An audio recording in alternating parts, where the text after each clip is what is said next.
Good morning. Hey, morning, Mike. David Moore, Dallas Morning News.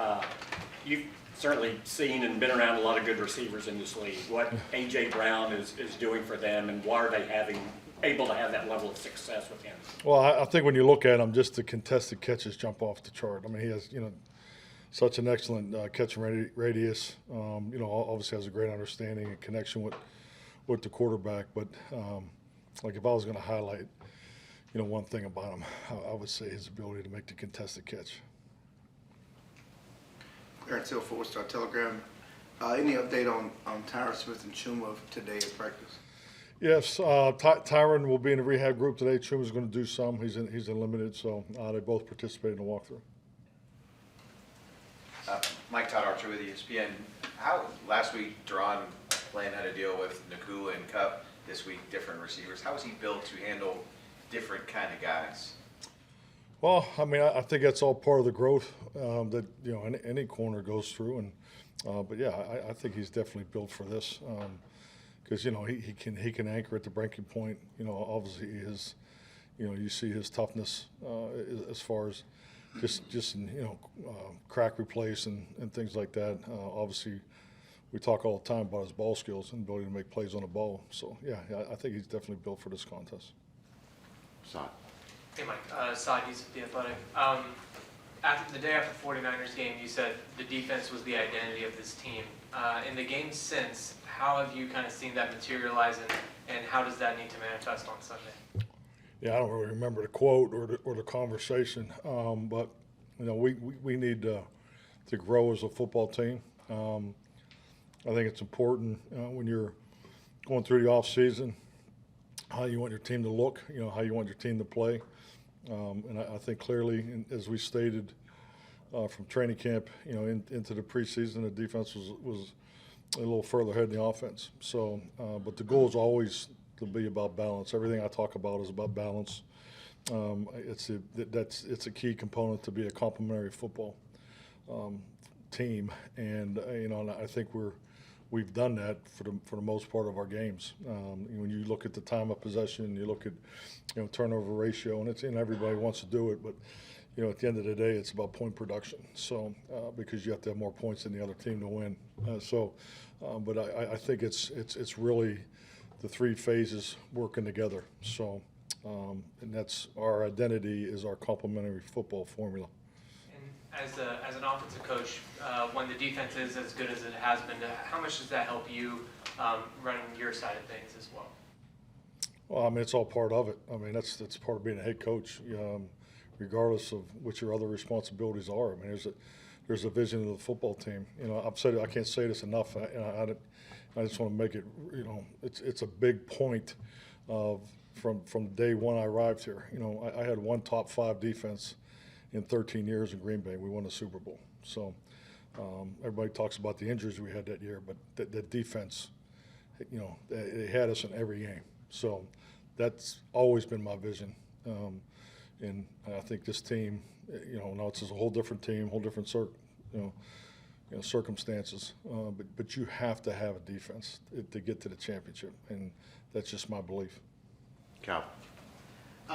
Calvin Watkins, Dallas Morning News. You guys didn't make a trade yesterday. Just your thoughts about how close you guys came, or I know the other day you said you liked the roster, so I don't know if anything came close. I was trying to be. I'm too tired to be funny, but I was gonna say, it was a trade deadline yesterday, so I can't repeat that. Yeah, I mean, I love our roster. I mean, you just, frankly, we talked in here last week about the young players. We've been really pushing our young players to do a great job on look teams, and we've even taken time in team meetings, offensive, defensive meetings to highlight it. So that's all part of the growth and development of our program. And history will tell you those young guys will be playing, in the later months. It's November 1st, so we're cognizant of that. But yes, we really like our roster, love our roster, and we'll just continue to develop our guys. Michael Gelfand, Dallas Morning News. How do you feel Tyler Smith did on Sunday, including his one-on-one work against Last week? Yes. Shoot, I've just been focused on the Eagles the last 72 hours. But Yeah, I'm trying to recall his grades. So I thought he played fine, Michael. Yeah, I thought he played fine. You guys lost a tight end on your practice squad. Yes. You get 4 active for the first time Sunday. How do you kind of work through that situation now? Well, I mean, we have a number of combinations, like in our meeting this morning. So there's going to be a number of players on offense that they're going to have potentially an opportunity to play. So we don't have that answer today. So and I think it's healthy when you're able to lay it out at the beginning of the week, and you have 2, 3, 4, 5 guys competing to be up, and that's what's going on this week. So. Okay. When Dak broke his ankle in 2020, I know coming back in 2020 was a conscious effort to not run. Is the game not big enough to talk about the Eagles this week? We're talking about the Eagles. Okay, all right. Well, there were concepts to not run. Now, is the fact that you guys are, with scramble drill encouraging to run when he has opportunities, is that more about the health, where the game, a need for the game? Just talk about, obviously back then, like, be smart about it, don't do it because, you're too important to put yourself in harm's way. Yeah, I think it was more in called quarterback runs, which, I can't, really comment on, how much he ran or how they ran it before I arrived. But, the scramble phase is really the part of how I believe the position needs to be played. And so his ability to play in the pocket, the time clocks and the footwork and, the things that we've changed and adjusted moving into this year and how it transitions into the scramble. Now, obviously the rush lane discipline and the focus, of the pass rush will be heightened because of his production in that phase, particularly the last 2 weeks. So, but to me, it's more about how the position's being played. So, but called quarterback runs and things like that. Yeah, I'm not real interested in calling 10 to 12 quarterback runs where it's a run it situation for the quarterback. That's not a big part of our offense. Scott Dixon with the AP. We've done a few NFC East tours now. I wonder how you kind of compare the totality of these rivalries in this division with your old NFC North Packers. Oh, no, this is extremely strong. I mean, the history, and the North obviously has great history too. So, no, I mean, the fact that we're in Dallas and you have to travel east for all 3 games, I mean, there's a uniqueness to this division that like none other. So, I mean, you got the, long-standing organizations that have been in this league and a big part of the fabric of how this league has grown over these decades. But yeah, no, I love our division games. I love the rivalries, and they're specific. That's when you got good rivalries. Like when you think of the Eagles, you specifically think of something. When you think of Washington, you think of something. So, and it's no different with the Giants. So yeah, but this has extremely strong fabric for rivalries. Babe. Babe Loffenberg, Cowboys Radio. Mike, I'm just curious, obviously a couple of high-profile trades within the division, Yeah. Washington Giants. How do you get that word? Because like here in the public, everybody kind of goes, oh, shit, they just... Be honest with you find out news like that on a bathroom break. When you're in game plan meetings, and some young coach, because these coaches can't, these young guys have their phones, buzzing at their desk all the time. But that's how we find out. You don't see it on your Snapchat or Instagram? Snapchat? Nah, just haven't turned it on yet. Yeah, so. David. Like this team's faced a lot of good defensive fronts this year. Yeah. Philadelphia's, how does that match with some that you faced, and what are some of the unique challenges they present to you? Oh, I mean, it's top notch. I mean, without a doubt, I think just the value that they place in their offensive defensive line, just through player acquisition, is Captain Obvious. Yeah, so tremendous amount of depth. I mean, there's no drop off, as they roll guys in. They have a good substitution plan. So, yes, this will be a big challenge for us. Garrett. Garrett Woodell, CBS Sports. Mike, your team has scored 40 or more in Dak's last 3 starts against the Eagles. What is it about this matchup that he seems to take his game to another level? Well, I think number one, I'm going back to the last game. That was a big game, here in Dallas. Both teams needed it.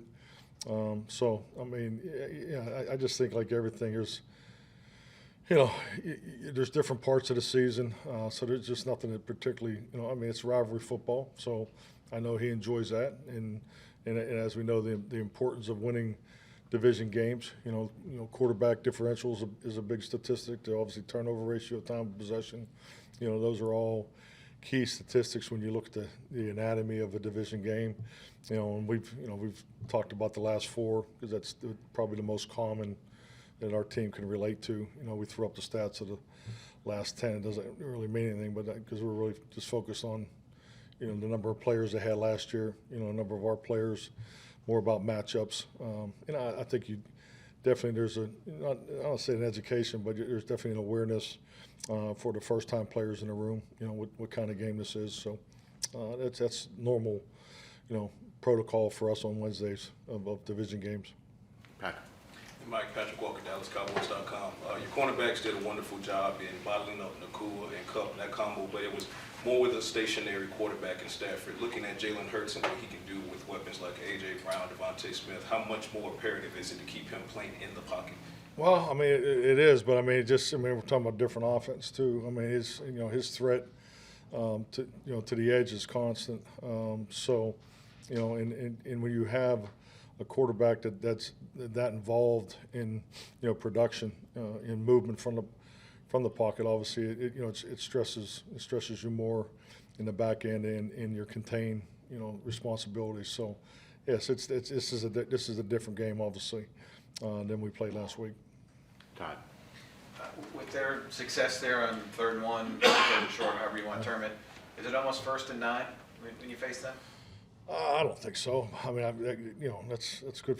It's good mindset for them to have if they feel that way. That's I'm all about finding an edge and so forth. But yeah, I mean, it's an extremely productive play for them. So, and just like everybody's looking at ways to stop it. And you said earlier that when you think of Philadelphia, you think of specific things. What comes to your mind when you think of the rivalry between Cowboys and Eagles? Just the hard-fought game, the energy. Obviously it's the environment that you're going to up there. I just never seen Santa Claus look the same since I've seen him in Philly. But yeah, it's a cool place to compete. Is it different when you went in there with Green Bay as you go in with Dallas? Yeah, definitely. This is a rival game. I mean, we competed in a playoff game up there, so that was pretty hostile. But yeah, this is a division rivalry. So, Getting back to the tush push, dude, how do you stop it? well, I mean, leverage is a big part of it, and it starts up front with them. I mean, Kelsey's leverage is. I mean, this is a build. I mean, I think he's a former wrestler. I mean, and the apex and the wedge components, and the push, and I mean, and Jalen's a powerful. His second. You see a lot of second effort. Pushes from him. So yeah, it's just line up about. I guess, how do you practice stopping it? Because you don't really want your quarterbacks.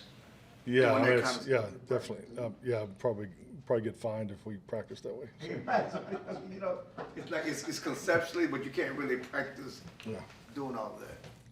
yeah, you just simulate it and do the best you can. Mike, Jalen is second in the NFL this year in turnovers, eight interceptions. What kind of opportunity does that present for your defense, and what do you attribute kind of some of that to? Well, I think the big thing is, when you look at giveaways and takeaways, is we focus more on the opportunities because the numbers don't always really tell the whole story. So, but he's very conscientious in his ball carriage.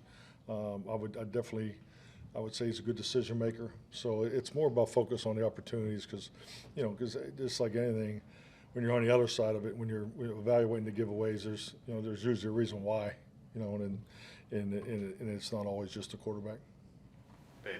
Dave Laufenberg, Jalen Hurts again, in your experience, excuse me, with quarterbacks, he appears to have become a better passer. And I've seen coaches in college say, hey, once they get here, they can't throw it.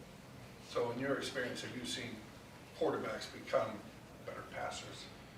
Definitely. I think you can improve on anything, because Now, it's harder, I think, today in our league because, you know, I know as a coach, you have to rely on external, you know, resources, and just being aligned with that is important.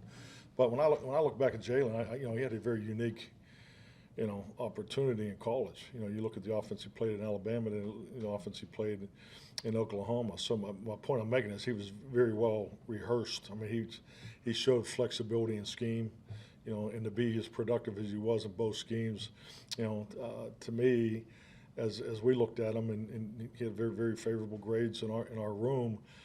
There was a lot there to work with, you know, and that's where I think, you know, when you grade quarterbacks, I'm always looking for the development because, you know, everybody has a floor and everybody has a ceiling, and really how you want to play with your quarterback obviously factors in why some teams grade them higher than others too, and that's no different for us. But yeah, I definitely thought he had a high ceiling coming out. Mike, I know you're more focused, I'm sure, on the Philadelphia defense, but their offensive line, they've been top for a while. What stands out about how they go about it and why they're so good? Well coached and very talented, you know, and it's a unit that lines up and plays. You know, if they play a lot of games together. I mean, their continuity's very high. You know, you just look at their run scheme volume. You know, they challenge you. So, but they're very well coordinated, and you know, and I think just like any line, you know, the more you play together, the longer you play together, you know, the numbers speak for themselves. I mean, you could take any team in the last 20 years and look at the starts, starts of the same 5 linemen, and it equates to wins. I mean, that's a statistic that I think is always held up in our league. Cal. When you talked about Hurts, obviously they moved on to Hurts from Carson Wentz, who was obviously the top pick. And obviously you're not there, but could you understand the thought process there? Because, in a sense, because hey, this guy is a talented player in comparison to Wentz who's also talented too. Oh yeah, definitely both high picks. You know, I mean, Jalen was that 2nd round pick, and yeah, so I mean, I think it's a great place to be in when you go to number 1 and number 2 in your room. You know, so it's healthy and competitive, and obviously it's worked out great for Jalen. Back to the tush push, the talk about maybe they should ban it, look at it again. Is that unfair to the Eagles because they have had success doing it? It's a legal play. I mean, I don't see anything wrong with it. You know, I think they're built for it. You know, I mean, and they obviously believe in it, and so you know, at the end of the day, this game comes down to, you know, particularly in those types of situations, comes down to players. You just got to give their players a lot of credit. Alrighty, Thank you.